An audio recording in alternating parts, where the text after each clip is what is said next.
Meu amigo, antes de voltar de Nova York, eu fui convidado, porque eu estava no topo da minha carreira. Hollywood estava entrando em contato com a minha agência, que era Ford New York, de Nova York. E eles estavam querendo que eu começasse a trabalhar com eles. Um convite que eu recebi 3 dias antes de voltar para o Brasil foi de um seriado que acabou ficando muito famoso. Não sei se vocês vão conhecer, chamado Lost. Conhece? O seriado ficou muito famoso. Estava entre eu, a primeira opção, a segunda opção era o Bruno Santos, que era um outro top model na época, e a terceira opção era um ator daqui do Brasil que estava começando a crescer. Só que eles não queriam, nem o ator e nem o Bruno Santos queriam que eu fizesse, desde o comecinho. Mas eu já não queria mais. E eu voltei para o Brasil. E o Bruno Santos não aceitou, porque estava morando numa ilha perto dos Estados Unidos ali. E finalmente pegaram esse ator, que vocês conhecem. Só que pegaram ele e colocaram no meio do seriado. E logo já tiraram ele, porque não queria realmente o ator. Por que, Luca? Você está louco? Como que você não aceita um negócio desse? Meu amigo, quando você não tem mais paz, não adianta. E quando eu voltava para o Brasil, eu recebia convites, eu e minha esposa, para fazer também novela. Convites que outros colegas receberam. E eles falaram sim, e a gente falou não. Pessoas que talvez vocês conheçam. É o Cauã Raymond, a Aline Moraes, o Vitor Pecoraro, que agora está fazendo a novela dos 10 Mandamentos da Record. São colegas. E coitados, vamos orar por eles, ok? Porque são pessoas que podem ser alcançadas ainda, ok? Só que eles aceitaram e eu e minha esposa não aceitou. Por que, Luca? Você está louco? Meu amigo, eu queria saber a verdade. E quem é que estava me enganando? É isso que eu queria saber. E eu voltei para o Brasil, procurando uma resposta. O que eu estou sentindo e por quê? E quando eu voltava para o Brasil, eu ficava na casa dos meus pais. No interior de São Paulo, uma cidade chamada Campinas. Quem conhece? Levanta a mão. Campinas, ok. Ficava lá, na casa dos meus pais. E eu aproveitava quando não tinha ninguém em casa. Eu fechei a porta e ficava pensando, o que está faltando para mim? E eu percebi que a única coisa que faltava para mim naquele momento era algo tão pequenininho, tão insignificante, que para mim naquela época era insignificante, chamado Deus. Eu pensei, será que é isso? Não é possível. Mas eu estava tão desesperado pela verdade, que eu falei, quer saber?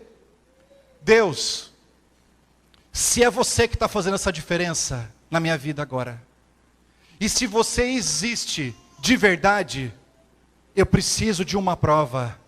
Aparece para mim. Senão, eu não vou acreditar. Você viu que eu deixei muita coisa lá para trás. Eu preciso ter certeza. Eu não quero mais ser enganado.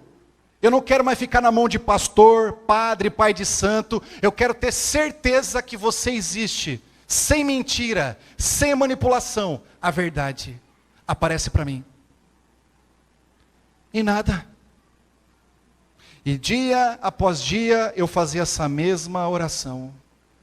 Até que finalmente eu pensei, se Deus existe, e eu estou fazendo tudo certinho, por que Ele não aparece para mim? E eliminando as possibilidades, eu pensei, quer saber? Eu acho que Deus não aparece para as pessoas em casa. Eu acho que Deus só aparece para as pessoas na igreja. E foi o que eu fiz, eu fui na igreja. Eu estava desesperado, eu queria saber a verdade. Chega de mentira. A primeira igreja que eu entrei foi a igreja Adventista do Sétimo Dia. E eu entrei, sentei no último banco. E ali eu falei, Deus, se você existe, se essa aqui é a tua igreja, de verdade, aparece para mim. Se você não aparecer, eu não vou acreditar. Você me conhece? Aparece para mim. Eu preciso sentir alguma coisa, um arrepio, um sussurro, um vulto, senão eu não vou acreditar. Você me conhece? Aparece para mim. E nada. Saía pior do que tinha entrado na igreja. Sem esperança e me sentindo enganado ainda. E aí durante aquela semana eu fiquei pensando, por que será que Deus não apareceu para mim? Porque eu fiz tudo certinho, eu estava lá na igreja, naquele momento, por que não apareceu para mim? E eliminando as possibilidades, eu pensei, quer saber? Eu acho que Deus não aparece para a turma do fundão. Nada contra. É que eu era da turma do fundão na escola. E era terrível. Ok? Crianças, não façam isso, hein? Isso é terrível. Jesus não gosta disso. Mas eu pensei, deve ser isso? Deve ser isso. Semana seguinte, eu voltei à igreja adventista do sétimo dia e sentei no primeiro banco, na cara do pastor. Aí eu falei, é agora. Deus, se você existe de verdade, essa é a hora. Eu estou aqui, ó, na cara do homem. Essa é a hora. Aparece para mim. E nada acontecia. Eu saía pior do que tinha entrado. Aí comecei a fazer, eu comecei a passar por várias denominações cristãs. Várias. Semana após semana eu estava em uma diferente, uma igreja diferente. Católica, pentecostal, todas elas. Eu fui passando, e em cada uma delas eu entrava e falava, Deus, essa aqui é a tua igreja, aparece para mim. Eu preciso ter certeza, aparece para mim. E nada. Uma após a outra, nada. Até que finalmente, meu amigo, eu desisti. Eu falei, quer saber? Essa coisa de Deus é uma enganação. Deus não existe. Não existe. O povo está sendo enganado por esse pastor louco bandido. Eu falava. E eu não gostava de pastor. Eu tenho que ser sincero para vocês. E ainda sou meio velho com eles, tenho que ser sincero. Mas eu não queria mais saber disso. Eu falei, quer saber? Eu acho que eu estou com depressão. Eu vou tomar um remedinho e vou voltar para Nova York. Não é isso que a gente faz? É exatamente isso que a gente faz. Eu estou com depressão. Eu vou tomar um remedinho e eu vou embora, de volta para Nova York. E foi o que eu fiz. Eu comprei a minha passagem de volta para Nova York. Iria voltar daqui 2 semanas. Só que, meu amigo, eu já estava tão acostumado a ir à igreja todo final de semana, que eu falei, quer saber? Eu vou de novo na igreja. Não estou nem aí para a religião, para Deus, para Jesus. Eu estou acostumado a conhecer algumas pessoas legais, eu vou voltar na igreja. Você conhece gente assim ou não? Você conhece gente que está hoje aqui nessa igreja por costume? Não sabe nem o que está fazendo aqui.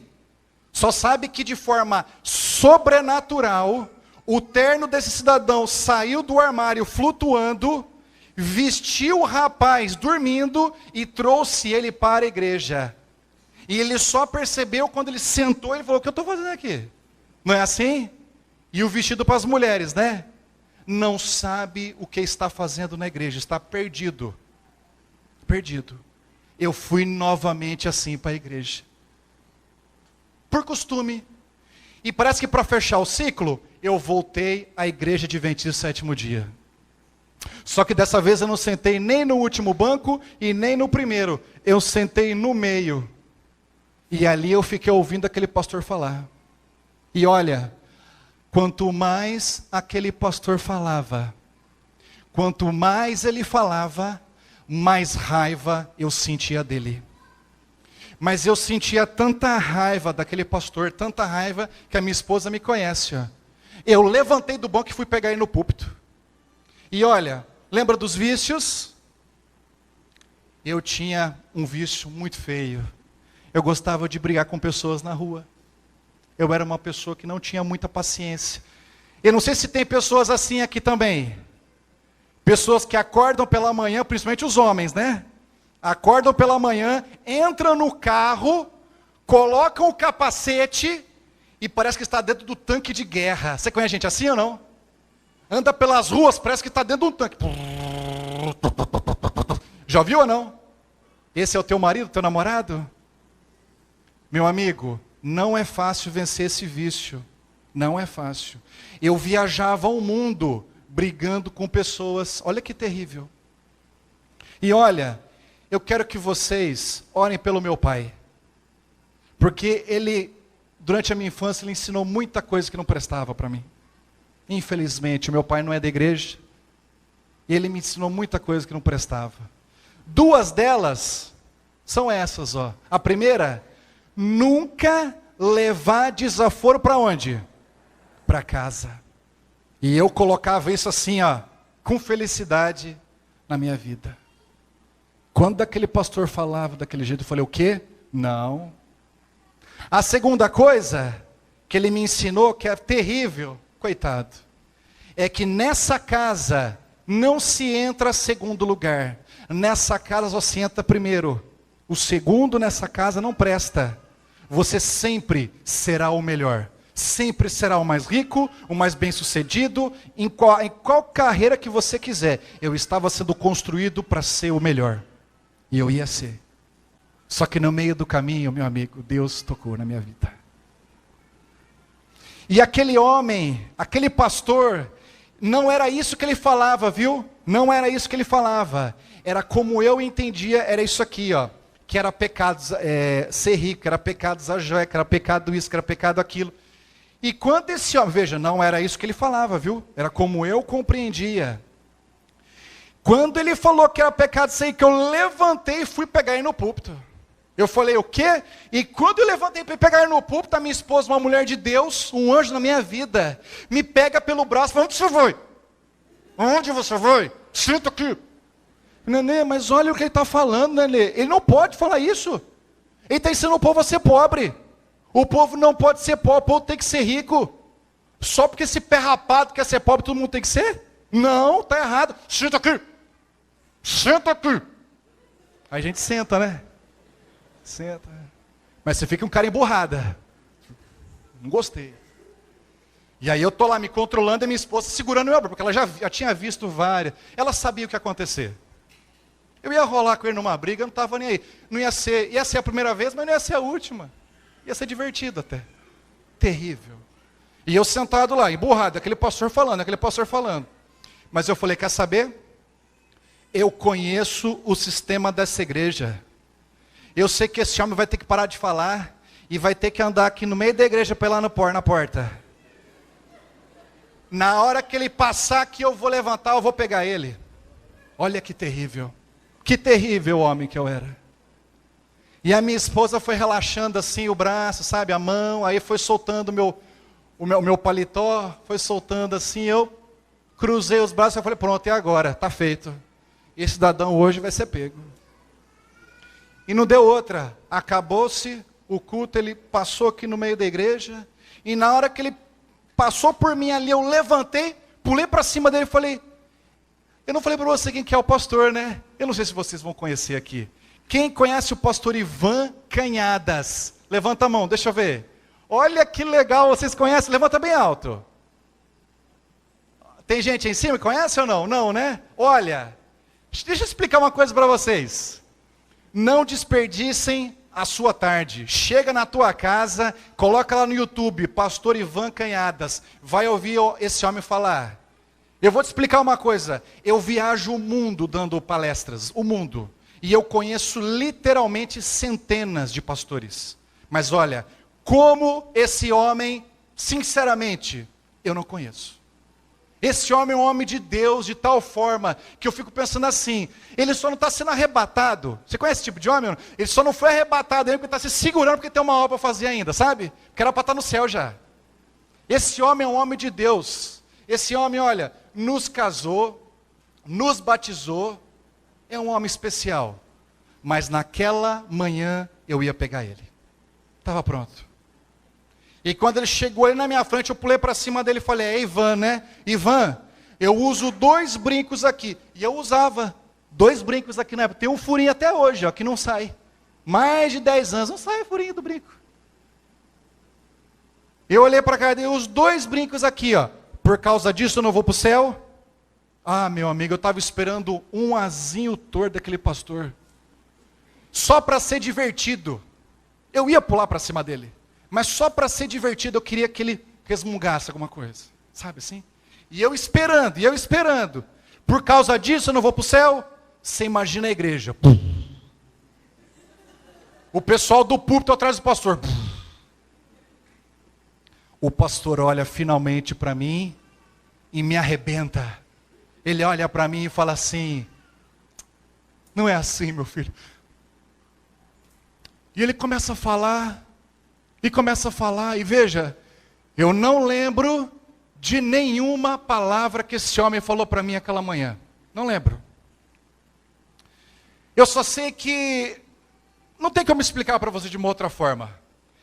Era exatamente aquilo que saía de dentro daquele pastor, era exatamente aquilo que eu estava procurando há muitos anos.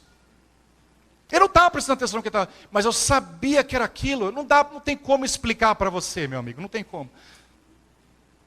Eu fiquei tão atordoado com aquele homem falando que eu virei as costas e fui embora para minha casa com ele falando ainda, fui embora. E aí cheguei na minha casa e eu não consegui voltar para Nova York. Eu não consegui. Porque ele não saía da minha cabeça. Até que finalmente eu consegui o telefone dele, eu liguei para ele e disse, viu, pastor, eu preciso falar contigo. Será que eu posso ir aí na tua casa? E ele falou, olha, Luca, pode vir. E ele morava em Artur Nogueira, meia hora de carro, e eu estava em Campinas. Eu peguei a minha esposa, coloco no carro e fomos até lá. Eu chego na casa dele, pego ele pelo braço, coloco na frente da cadeira e falo assim, ó, Ivan, eu vou te fazer uma pergunta e você não pode mentir para mim.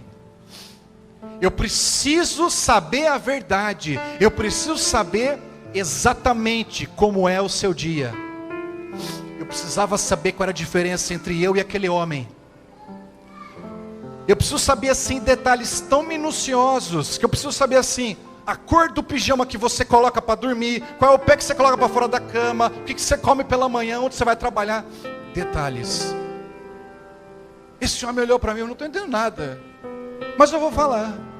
E ele falou, e terminando, tirando as suas variações normais, eu percebi que a única diferença entre eu e aquele homem era que ele acordava pela manhã, antes de tomar o seu café da manhã, o seu de jejum, ele ia lá, lavava o rosto, tomava um copo d'água para realmente acordar, voltava para sua cama, ajoelhava, abria o coração a Deus, falava com Deus e estudava, não lia, estudava um capítulo da Bíblia e aí sim seguia para o seu dia.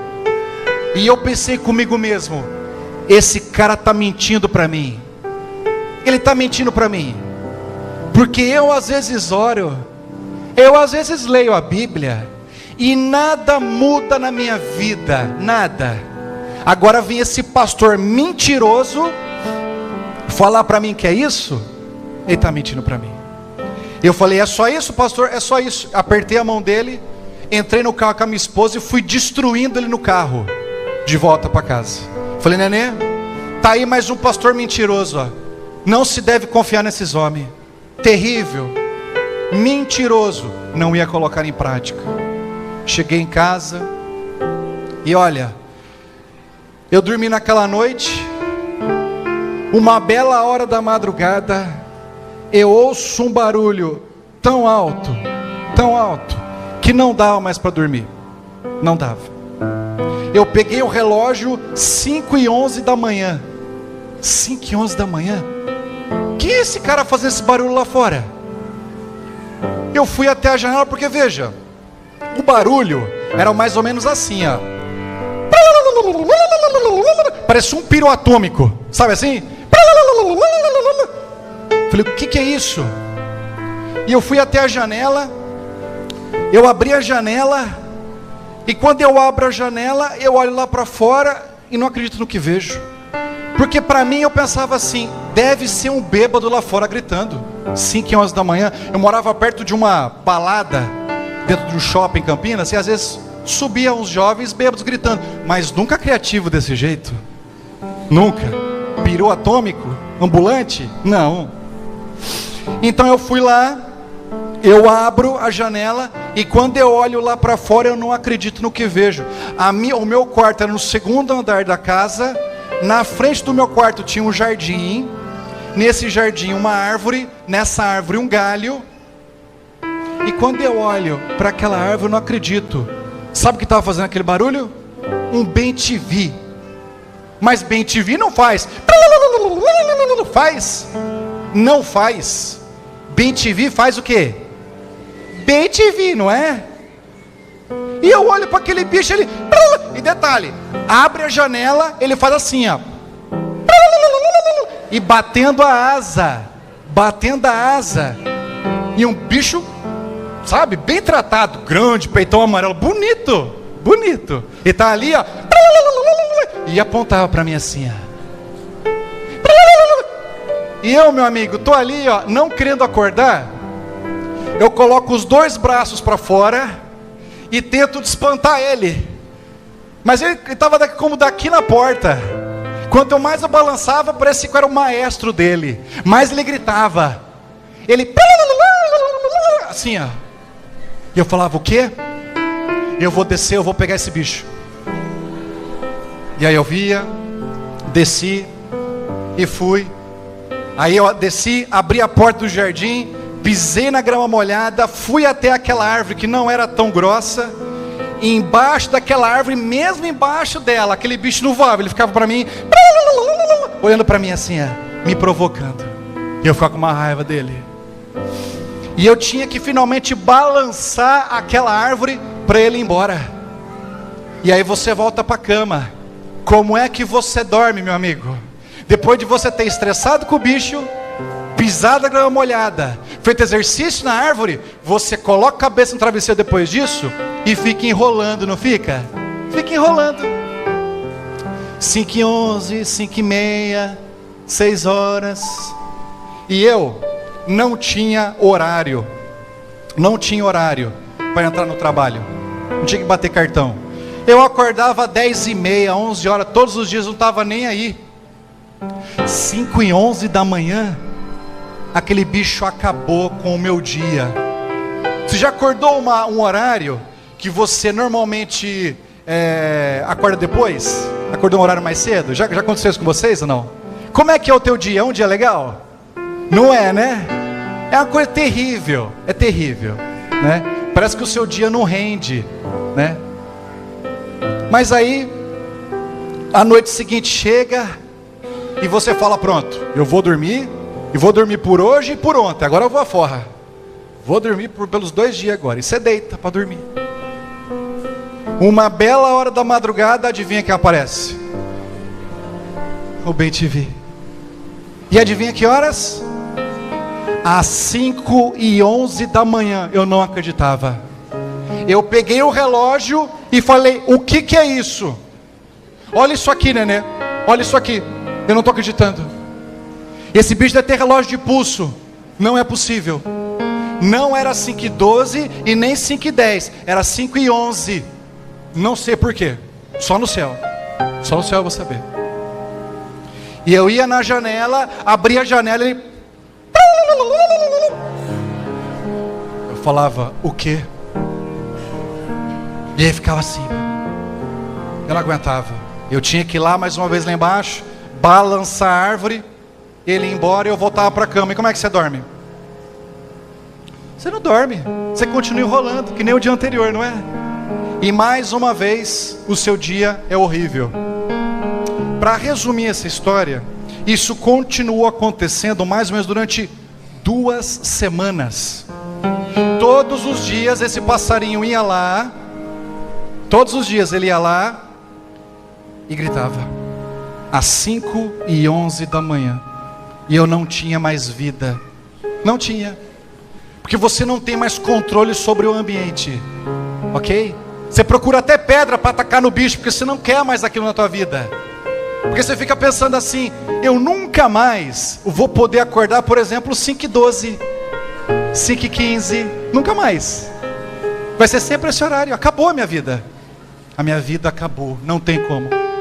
É tão desesperador que você se coloca assim, numa imagem, dentro de um caixão, e o passarinho gritando em cima do caixão.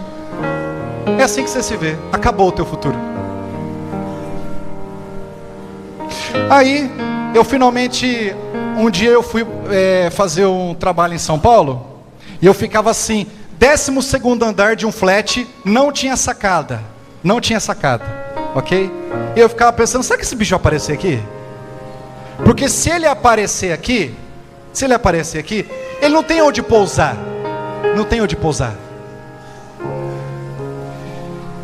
E eu fiquei pensando assim, se ele aparecer aqui, acho que eu pulo aqui de cima. Porque acabou, você imagina o bicho te perseguindo. Ele vai ter que aparecer igual o beija-flor, ele vai ter que ir voando na frente da janela e gritando. E eu falei assim, quer saber? Se ele aparecer igual o beija-flor, eu vou deixar ele gritando até as da cãibra. Hoje acaba com isso. Você imagina o bicho te perseguindo ainda, que terrível.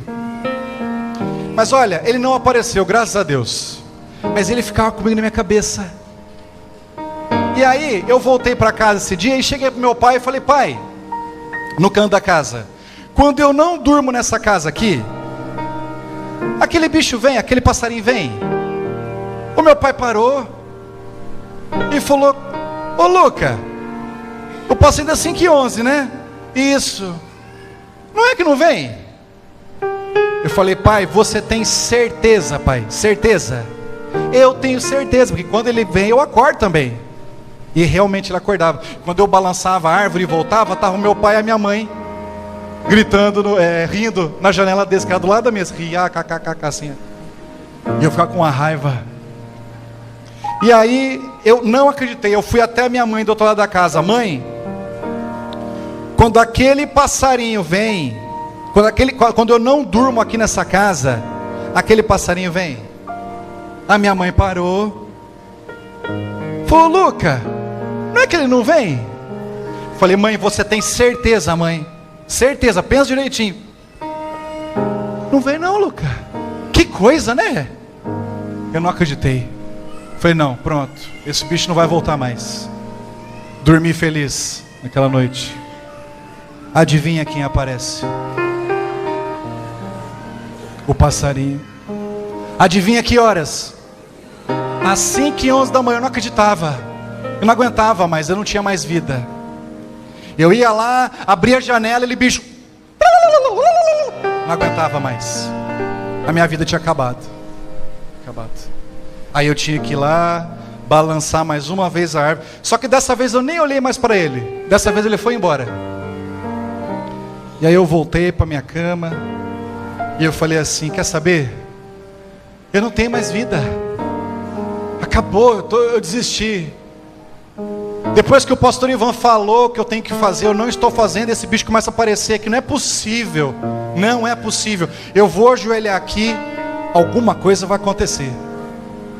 E aí foi o que eu fiz. Eu fiz diferente aquela manhã, sabe? Eu ajoelhei e falei assim, Deus, se é você que está mandando esse passarinho aqui, por favor pede para ele parar. Eu não aguento mais, eu não tenho mais vida. Ou se não, aparece para mim. Eu não sei se você já fez aquela oração que você tem certeza que você vai ver alguma coisa sobrenatural. Quem já fez essa oração, levanta a mão, deixa eu ver. Olha lá, ó. Levanta mais a mão, deixa eu ver os curiosos. O povo é curioso, não é só eu, tá vendo? O povo é curioso, é normal. Só que daí você pede para ver e abre o olho assim, ó, aparece para mim. O coração já está na garganta já, 1000 por minuto. E dá uma olhada em todo o quarto, porque você tem certeza que você vai ver, você está pronto. Você vai ver e vai morrer. E nada, não vi nada. Aí eu pensei, quer saber? Deve ter um anjo embaixo da cama, eu vou lá ver. E foi o que eu fiz. E a minha cama tinha uma sainha. Então eu fui lá, peguei a sainha, fui levantando e o coração voltou a bater forte. Nada. Não vi nada. O dia se passou, a noite seguinte chega, nós dormimos. Adivinha quem aparece? O passarinho não apareceu. Mas adivinha que horas que eu acordei? Às 5h11 da manhã eu fiz assim, ó, pum. E meu amigo, não é que você fica esperando o bicho? Você fica esperando o bicho. Você pega o relógio 5h11 e fala, o que aconteceu? Será que o relógio de pulso dele quebrou? Será que ele pegou trânsito? Ele deve estar lá fora e deve estar quieto. Eu vou lá ver. Aí eu fui, levantei, abri a janela Olhei lá para fora e nada. Esse passarinho nunca mais apareceu em casa. Nunca mais. E eu, meu amigo, nunca mais voltei para Nova York. Nunca mais. Você sabe por quê? Porque eu tinha encontrado aquilo que eu tanto estava procurando. Eu tinha encontrado, meu amigo, a felicidade. E eu sei que existem pessoas aqui que já falaram: eu não sou feliz, eu não sei como ser feliz. Eu vou explicar para você levar para o resto da sua vida, porque eu era uma dessas pessoas. Felicidade não é sentimento, nunca foi e nunca será. Felicidade é uma pessoa, e o nome dela é Jesus. E meu amigo, quando Ele olha para você e fala para você sinceramente, com a voz mansa, tranquila, e fala: meu filho, vem, segue-me. Eu vou mostrar para você um mundo que você nunca viu, e o poder ilimitado que existe nele. Eu irei transformar a sua vida de uma vez por todas. De uma vez por todas. Eu vou revolucionar a sua vida. Meu amigo, aceite esse convite. E você pensa: o que eu tenho a ver com tudo isso que você falou, Luca? O que eu tenho a ver? Você tem tudo a ver, tudo. Jesus está aqui hoje, querendo te usar e participar da sua vida. E você semanalmente foge da presença de Deus, e acha que o fato de vir à igreja todo sábado irá te salvar. Eu estou aqui de uma forma muito clara e carinhosa te falando: você não será salvo, a menos que você mude a sua vida, aceite o convite e permita que Deus te transforme de verdade. Não venha nessa igreja, porque isso aqui é só uma consequência dessa comunhão diária. E para acabar, eu quero ler um texto, e eu quero que você preste muita atenção nesse texto. Esse texto está em Patriarcas e Profetas, página 165. Preste atenção no que ele está desesperadamente a falar para você hoje. Desesperadamente. Ele, o Senhor Deus, clama aos errantes: tornai-vos para mim, e eu tornarei para vós. Mas se aquele que vagueia recusa persistentemente atender a voz que o chama com amor compassivo e terno, será finalmente deixado em trevas. O coração que durante muito tempo desdenhou a misericórdia de Deus, torna-se endurecido no pecado, e não mais é suscetível à influência da graça de Deus. Preste atenção nisso agora. Terrível será a sorte da alma, da qual o Salvador, pleiteando por sua defesa, declarará finalmente: está entregue aos ídolos, deixa-o. Meu irmão, você está entregue aos ídolos, você está entregue aos seus vícios. Eu estou aqui hoje em Niterói porque eu realmente te amo.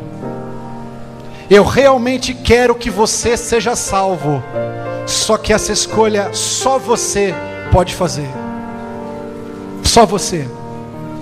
E quando ele diz: vem e segue-me, ele está falando com lágrima nos olhos, desesperado para que você o siga, porque ele quer te salvar. Mas o seu coração é tão endurecido, meu amigo, que você não vai conseguir ser salvo desse jeito. Você precisa se entregar a Deus. Qual é a dificuldade? Ainda há tempo.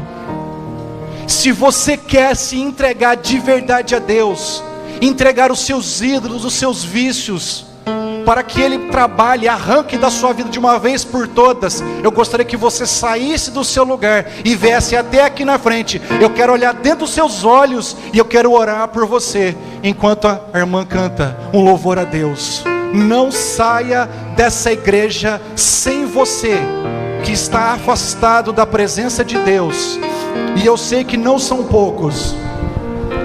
Venha até aqui na frente, é importante, e você sairá daqui pronto para ser transformado, meu amigo. Pronto para ser transformado. Venha.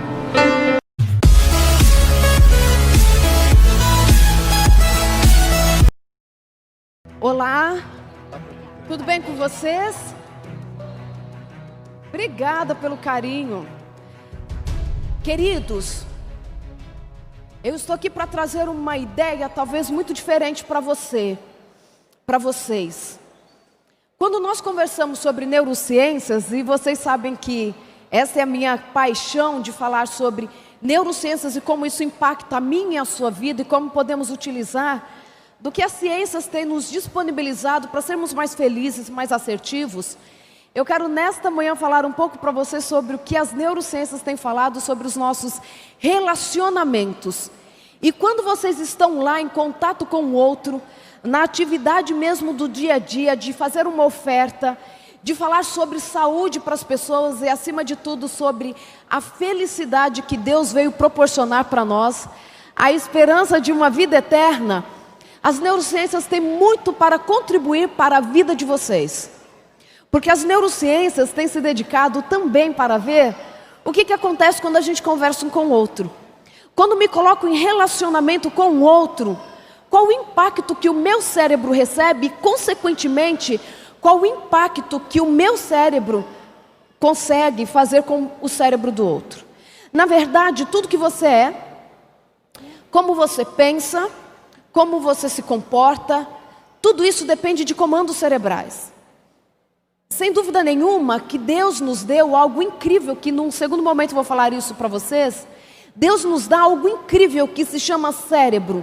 E a partir deste cérebro, nós podemos ser felizes com as próprias demandas, podemos ter melhores relacionamentos, entender o plano da salvação, encontrarmos sentido para a vida. E é por isso que nós dizemos que as neurociências, elas têm o objetivo de estudar mesmo sobre o funcionamento do sistema nervoso central.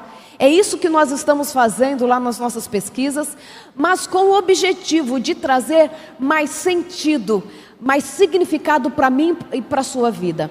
Por isso que quando nós falamos assim, olha, as neurociências são áreas de estudo que têm a ver com todas as pessoas, e é por isso que o interesse de muitos neurocientistas é traduzir aquilo que estamos vendo em pesquisas, em laboratórios, sobre como funciona o nosso cérebro. É porque nós queremos que você tenha acesso a informações que são imprescindíveis para que você seja mais assertivo nas suas atividades. Então, se neurociências tem a ver comigo, se tem a ver com a forma com que me coloco diante do mundo, então tem a ver com os nossos relacionamentos. E quando nós falamos disso, o que tem a ver com relacionamento, nós sabemos que as relações sociais, aquilo que você vive, como você se comporta, vai ter um impacto sobre você e sobre o outro. E se tem algo que o nosso cérebro gosta, é de relacionamento social. Se tem alguma coisa que nos faz bem, é estarmos em relacionamento com o outro. Sabe por quê?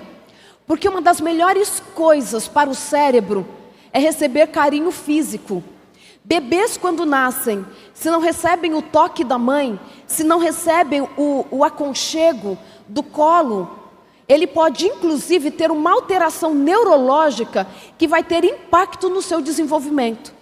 Vias importantes de controle dos nossos pensamentos, do desenvolvimento físico, passam pela dependência do toque. Eu tive uma professora, a doutora Débora Suchek, lá na Escola Paulista de Medicina, E uma das alunas dela, que era minha contemporânea na época de mestrado, ela fez um estudo sobre a relação maternal entre as ratas e os seus filhotes. E o estudo delas chega à conclusão de que aqueles ratinhos que a mãe, ao eles nascerem, não cruzou o olhar com eles, não olhou para eles, né? Porque eles ainda estão com o olhinho fechado, com os olhinhos fechados. Mas se a mãe não olhar para eles, eles têm uma dificuldade para desenvolver uma região do cérebro que se chama locus ceruleus, que controla, por exemplo, a síntese e a produção de adrenalina. Se a mãe não olha para esse rato, ele pode, isso tem a ver com a epigenética, ele pode fisicamente ter nascido saudável, mas se não houver o cuidado da mãe, ele pode desenvolver depressão, ansiedade, ser um rato extremamente agressivo e os níveis de cortisol deste organismo serem altos para o resto da vida. Nós nascemos para o carinho físico, nós nascemos para dar e receber abraços, nós nascemos para olhar para o outro e dizer assim, eu gosto de você. Nós precisamos de carinho físico, nós precisamos descobrir a que propósito nós nascemos. Por que você vive? Porque isso precisa fazer sentido para o seu cérebro. Também uma necessidade básica é ser útil para alguém. Se tem algo que faz bem e que vai ativar o seu sistema de recompensa, sabe aquele sistema que a gente escuta muito em reportagens, mesmo televisivas, falando que nós temos um sistema de recompensa e uma das substâncias que atua no nosso sistema de recompensa é a dopamina, que até quando alguém faz o abuso de drogas, ativa o sistema de recompensa e por isso que ela procura a droga porque aumenta o prazer? Vocês já escutaram falar sobre isso, não escutaram? Pois é, esse mesmo sistema de recompensa que vai gerar prazer para nós mesmos, pode ser ativado, ou melhorado, ou intensificado quando você se torna útil para alguém. Isso é neurológico. Nós também precisamos, por exemplo, saber que, e agora que eu acho que talvez faça mais sentido para a sua vida, lá na reportagem, você sabia que a felicidade, ela é contagiosa? Se alguém chegar para você e ela estiver triste, mas se você estiver feliz, você pode contagiar o outro para ser feliz também. Isso não é simplesmente falar assim, eu vi alguém feliz e isso me deixou um pouco melhor. Não. Fisiologicamente, neurologicamente, o cérebro da pessoa que entrou em contato com você, ao te ver feliz, ele vai começar a produzir mais substâncias da felicidade, como por exemplo dopamina, todas aquelas substâncias que você conhece, endorfina, serotonina, que tem a ver com felicidade. Existem estudos de CERF e colaboradores que mostram que, e é uma dica que eles dão, se você quer ser feliz e você não está conseguindo fazer isso, eles dão uma dica para você. Você precisa encontrar e conviver com 5 pessoas felizes. Porque estas 5 pessoas felizes vão ter a capacidade de mudar o seu cérebro e atuar sobre a sua genética para você ser mais feliz. Sabiam disso? E eu lendo esses estudos de CERF, eu falei assim, bem, aí está o segredo da vida. Eu vou encontrar 5 pessoas extremamente felizes, vou gentilmente convidá-las para serem minhas amigas, porque aí a minha felicidade está garantida. Mas sabe quando parece que o Espírito te repreende? E aí ele me fez pensar uma outra coisa, e é o desafio que eu faço para você nessa manhã. Não procure 5 pessoas para ser mais feliz. Seja uma das 5. Nós precisamos ser uma das 5 pessoas felizes para trazermos felicidade para a vida dos outros. As pessoas estão carentes de felicidade, de sentir bem. E você sabia que a gente pode perceber se a felicidade do outro, se a recepção, a forma que a pessoa te recebe de forma calorosa, sabia que o nosso cérebro sabe reconhecer se aquilo é de verdade ou não, pastor Bruno? Feliz de te ver. Sabe como que o nosso cérebro reconhece se aquela felicidade, aquele abraço caloroso é verdadeiro ou não? Pela contração do músculo orbicular. Sabe esse músculo que tem aqui, em volta dos nossos olhos? Quando a gente sorri, naturalmente a gente dá aquela enrugadinha, né? Em mim jamais do que em vocês. Aí quando a gente sorri, a gente faz uma contração desse músculo orbicular. E dependendo da forma que este músculo contrai, o cérebro do outro é capaz de fazer a leitura e saber se aquele sorriso é verdadeiro ou não. Mesmo que eu tenha olhado para o seu sorriso e tenha dito assim, pastor Tércio, olha, nossa, puxa, eu gostei da forma que o pastor Tércio me recebeu, olha que sorriso, ele ficou muito feliz em me receber. Se não tiver sido verdadeiro, eu posso ter até que conscientemente acreditado no sorriso, tá? Só estou usando como exemplo mesmo. Posso ter até acreditado naquele sorriso, mas o meu cérebro soube ler e falar assim, peraí, não foi tão sincero assim. Vocês entendem como isso tem tudo a ver quando vocês vão à casa das pessoas, vão às empresas? A sinceridade é a chave para relacionamentos bem-sucedidos. Porque o outro pode não perceber conscientemente, mas o cérebro do outro sabe ler se o seu sorriso foi verdadeiro ou não. Entendem isso? Vocês entendem porque no reino de Deus a verdade precisa imperar? Porque a felicidade, ela precisa ser algo tão genuíno em nós mesmos, porque somente assim conseguiremos impactar o outro da forma que queremos impactar. Mas tem mais, e a gente precisa conversar mais. É tão interessante que as coisas que vão aí ativar o seu sistema de recompensa, para que você seja mais feliz, para que o outro seja mais feliz. Ganhar dinheiro faz muito bem para o cérebro.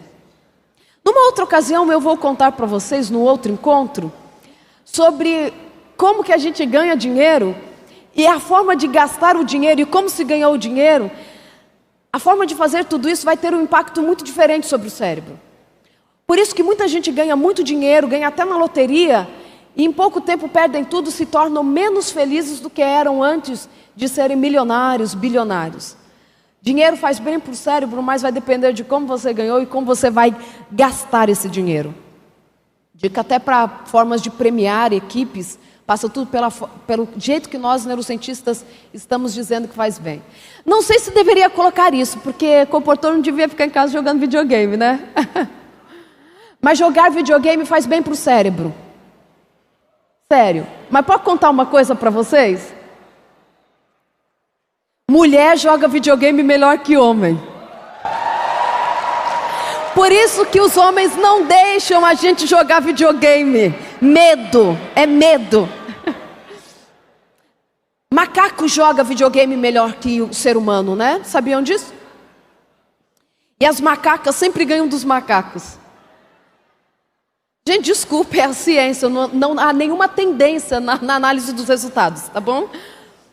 Jogar videogame faz bem, porque ativa o nosso sistema de recompensa. Ah, que vontade de só falar do rosto bonito para vocês. Ver um rosto bonito faz bem para o cérebro. E deixa eu falar para você o que é rosto bonito para as neurociências. Gente, deixa de ficar empolvorosa, Deus já te fez bonito. Sabe o que é ver um rosto bonito? Presta atenção que isso vai fazer muita diferença para a sua vida, porque tudo está conectado. E assim, aproveita essa informação, gente, para usar lá para o cliente de vocês, na casa que vocês vão, na empresa que vocês vão. Dou para vocês toda a autorização de usar essas informações. Sabe o que é ver um rosto bonito? Vou tentar explicar isso rapidamente. Rosto bonito é o nosso cérebro, ele tem a tendência de copiar tudo que vê, ok? Por isso que muitos dos nossos comportamentos, quando vamos emiti-los, vamos nos comportar daquela forma, nós já sabemos fazer, mesmo sem ter passado por aquela experiência anteriormente, porque nós aprendemos por imitação. A primeira vez que colocamos um óculos no rosto, acertamos a forma de colocar, porque o nosso cérebro já fez todo o treino de como colocar um óculos no rosto, simplesmente vendo outro colocar. Então o nosso cérebro imita as coisas. Como vem essa história do rosto bonito? Quando eu vejo alguém, o bonito para o cérebro, e aí vocês vão concordar comigo, beleza é o oposto de doença para o cérebro. Quando eu vejo alguém que está com algumas doenças muito características, aquelas que a gente tem medo, como um câncer, quando nós olhamos para alguém, a gente tem até a noção de que doença ela está, não temos? Dependendo da doença. O nosso cérebro não gosta de ver doença. Alguém que está com o rosto, com uma aparência doente. Porque isso significa que eu também posso ficar doente. Então, nós queremos repelir essa imagem. Nós queremos repelir essa imagem. O rosto bonito é um sinônimo de saúde. Então, presta atenção.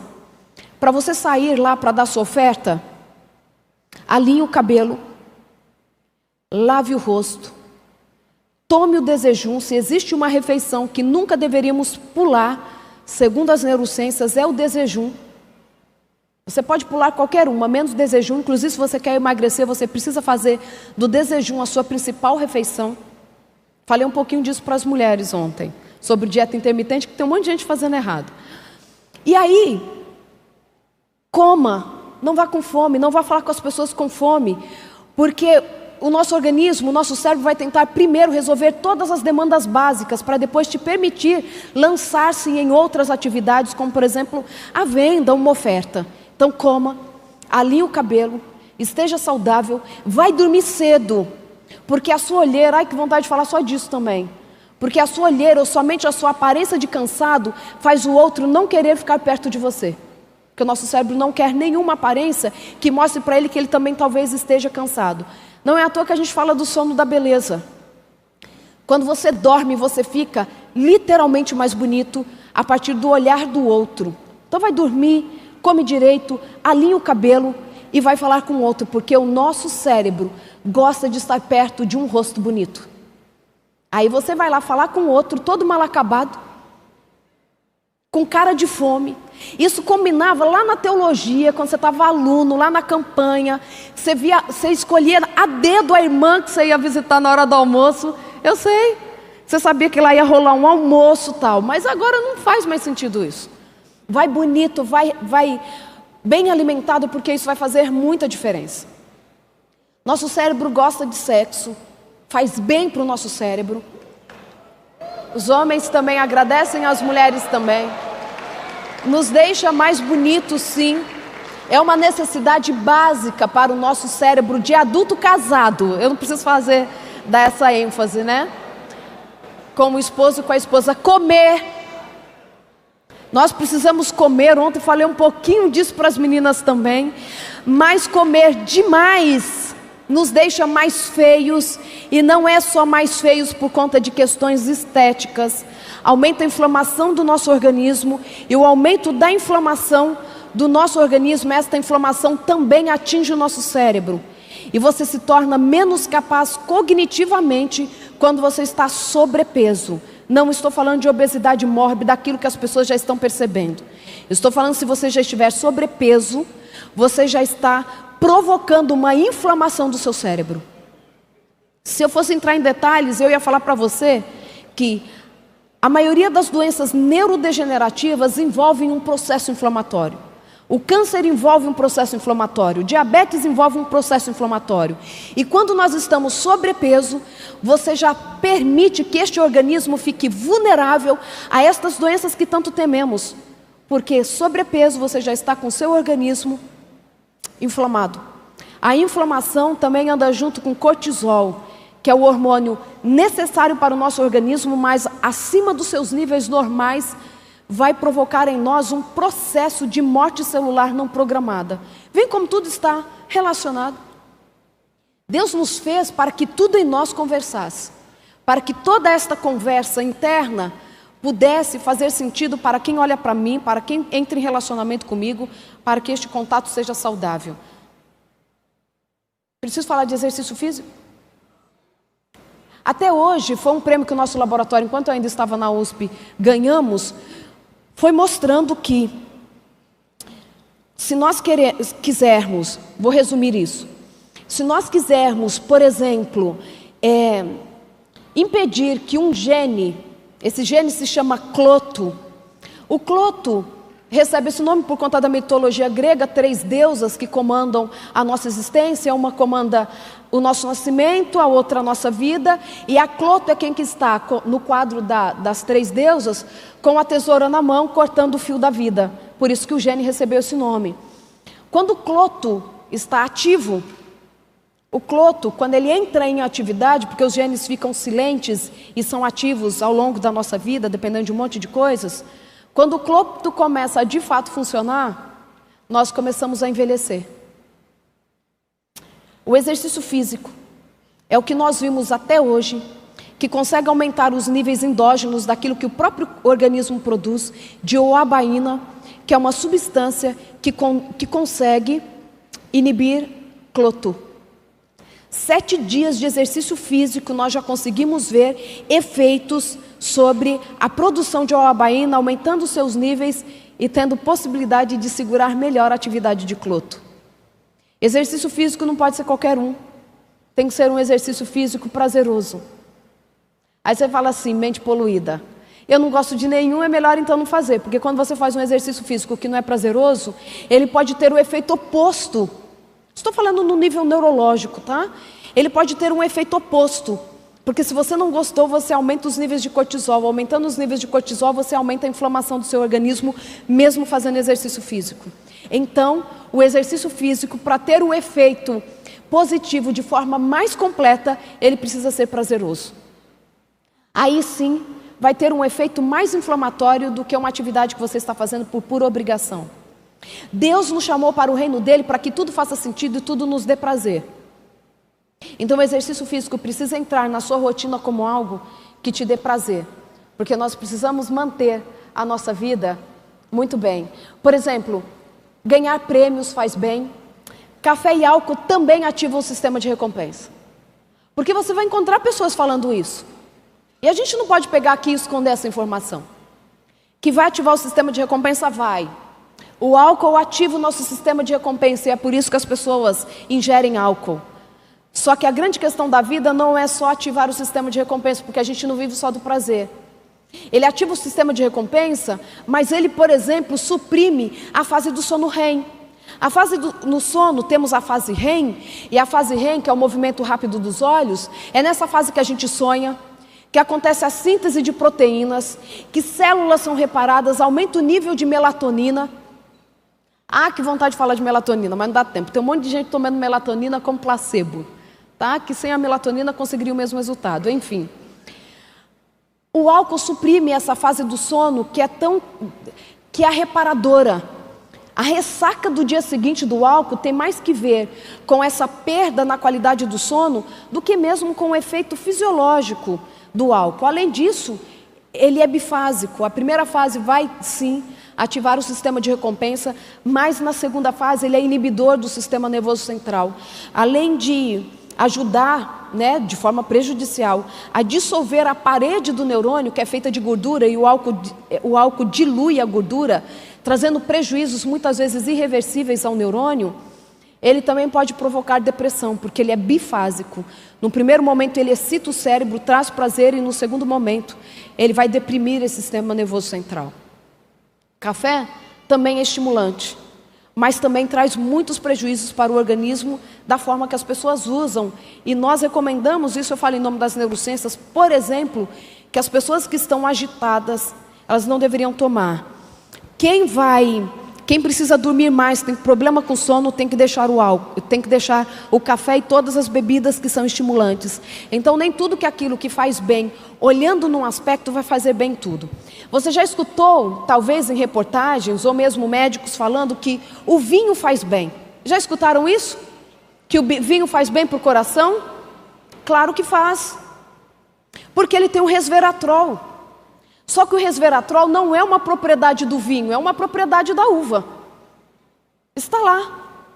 É uma proteína da uva. Então o que faz bem é a uva. O álcool, ele vai atingir, por exemplo, o córtex pré-frontal, que nos leva à tomada de decisão refletida. Então é melhor ficar com a uva, porque vai te dar o resveratrol, que é anti-inflamatório, mas não vai te afetar quanto à tomada de decisões, porque ele não vai lidar, ele não vai entrar em contato com o córtex pré-frontal de forma prejudicial. Aí eu gosto muito desses estudos, que eles falam sobre a empatia. E aqui tem tudo a ver com você. Quando você vai chegar lá para falar com alguém, para oferecer a oferta, ou mesmo você vai falar com o seu diretor de comportagem, ou nas suas relações em geral. É assim que acontece. Eu vou lá e vou te cumprimentar e vou dizer assim: Pastor Rafael, quantos anos que nos vimos, há muitos anos atrás. Pastor Rafael, que prazer te encontrar. Nossa, eu faço aquela festa. pastor Rafael falou assim, puxa, eu nem lembro dessa moça, ela lembra de mim, né? Nossa, mas ela é tão simpática, gostei. O cérebro dele vai fazer uma leitura da minha empatia. O cérebro dele, gente, isso é tão incrível, porque a gente faz tudo isso em laboratório, tá? Com gente treinada para isso. Então uma pessoa super treinada vai vir e vai falar assim, nossa, que legal, te encontrei. Só que ele é um ator, só que ele está te falando isso, mas lá no coração dele ele nem te conhece, ou não gosta de você, alguma coisa assim. Eu vou olhar como alguém que não é treinado, ou o pastor Rafael vai falar assim, que simpática, gostei. Só que o cérebro consegue fazer uma diferenciação entre a empatia cognitiva da empatia afetiva. O que significa isso? Se a minha empatia, ela tiver uma motivação egoísta, nós chamamos de empatia cognitiva. Aquilo que eu montei como um persona, tá? Alguém que está ali representando, porque eu tenho algum interesse neste cumprimentar efusivo, caloroso. Eu vou cumprimentar assim porque fulano pode me indicar para tal coisa, porque ele é meu chefe, se eu não fizer isso eu posso ser prejudicado, eu quero ir para aquela equipe, então eu tenho que ser super simpático com todo mundo de lá para que eles possam me referir para o chefe deles. Se for assim, deixa eu pular isso daqui, porque não vai dar tempo, me permitam, tá? É porque pulou aqui, não, é o anterior. Quando eu faço a empatia cognitiva, o cérebro do outro fala assim para mim, epa, perigo, perigo, perigo.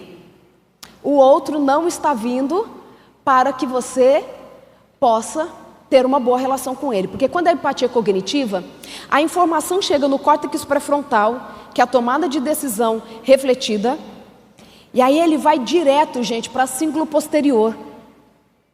Presta atenção nisso, o cíngulo posterior é a região do cérebro que acende uma luz dizendo assim, perigo, perigo, perigo, foge, não é de confiança, você vai entrar numa enrascada, não é tudo isso que você está imaginando, vai direto para cíngulo posterior, quando a empatia for cognitiva, aquela que foi montada para convencer o outro. Faz sentido para vocês lá na comportagem? Agora, se a empatia for afetiva, e vou falar um pouquinho disso no nosso segundo momento, se a empatia for afetiva, aquela que eu de fato estou entrando em relacionamento com o outro, porque eu quero o bem-estar do outro, porque eu valorizo o trabalho do outro, estou lá dentro da casa daquela família, porque eu acredito que posso contribuir para que eles tenham mais saúde, sejam mais felizes, encontrem Deus. O outro cérebro vai perceber que é uma empatia afetiva. E a empatia afetiva também, a primeira região do cérebro que esta informação chega é no córtex pré-frontal. E a partir de uma análise rápida e não consciente para nós, essa informação vai direto para a ínsula e para o nosso sistema de recompensa. E sabe o que o outro fala? O cérebro do outro está falando, pode confiar, porque ele vem em paz, ele vem para contribuir para a sua vida. O seu comportamento, a forma que o outro te olhou, pode ser igual nas duas circunstâncias, tanto na empatia cognitiva, quanto na empatia afetiva, mas a tradução que o cérebro do outro faz é diferente. E aí, você entra numa situação que, eu gosto muito de falar disso, o quanto que o seu comportamento ele é sincero ou não. Se não for sincero com as suas intenções, se você não tiver feito uma análise sobre quem você é, e o que você quer da vida, e o porquê você está fazendo daquilo, você vai começar a desenvolver um monte de vícios de comportamento que vão trazer prejuízo para a sua vida. Você vai começar a deixar para depois, você vai começar a fofocar sobre o outro, porque você precisa justificar a sua vida, se bem que eu sempre digo, né? Crente não fofoca, faz pedido de oração, né? Gente, vamos orar pelo chefe, né? Pelo nosso diretor, porque você sabia que ele fez isso, fez aquilo com o nosso colega. Fofocar, gente, é algo que a gente gosta de ouvir fofoca. Dá prazer ouvir fofoca. Só que a consequência dela, só pensa no álcool, tá? Traz euforia, mas também deprime o sistema nervoso central.